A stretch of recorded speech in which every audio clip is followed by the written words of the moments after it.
The religion of Islam is something that Allah has given since Adam alayhi salam all the way to Muhammad sallallahu alayhi wasallam. It's the same religion. Inna dina indallahi al-Islam. And when Allah described, for example, the Israelites, the people before us, people usually consider them Jews or the Jewish faith, it's a different religion. But actually the original sons of Israel, they said, وَنَحْنُ لَهُ مُسْلِمُونَ, that we are Muslim only before Allah. Those were words that came from them in the Qur'an. And later on in the Qur'an, we said, نَحْنُ لَهُ مُسْلِمُونَ, we are Muslim before Allah. Meaning the religion that they had is no different, it's the source is the same as ourselves. And that ayah that describes our religion as Islam goes from Ibrahim.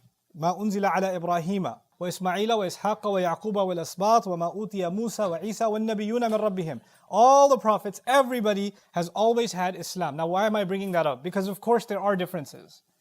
The Jewish law and the law even given to Musa alayhi salam is not the same as the Sharia given to Muhammad Rasulullah sallallahu alayhi wasallam. They don't have the 5 prayers like we have them. They don't have fasting on the days that we have. They don't have a lot of the rituals that we commit ourselves to. So there are differences too. So now there are 2 things. On the one hand, it's the same religion. On the other hand, there are differences also. So how do we understand that? Think of it this way. The base, the foundation of this faith is exactly the same. The roots are exactly the same. But that same one tree, one set of roots, one bark, but there are different branches. But each of those branches goes back to the same roots.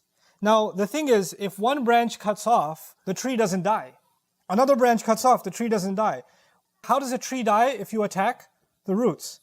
The roots of all of these faiths is always the same.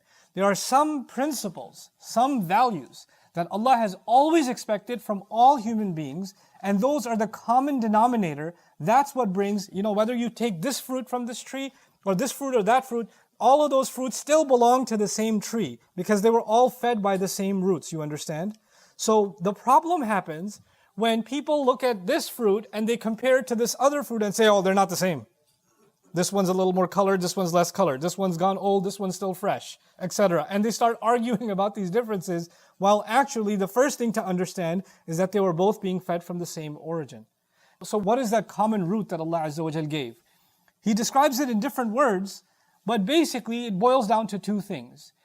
Being honest and being grateful and being sincere to Allah, and then being good to humanity. It boils down to one of those 2 things.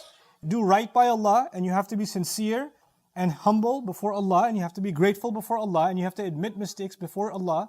That's always been there in every single prophet's teaching. And you cannot do wrong by people. You cannot cheat people in business. You cannot mistreat children. You cannot mistreat parents. You have to take care of your neighbors. Do right by people. Those are the 2 pieces that have always been part of the root of this religion.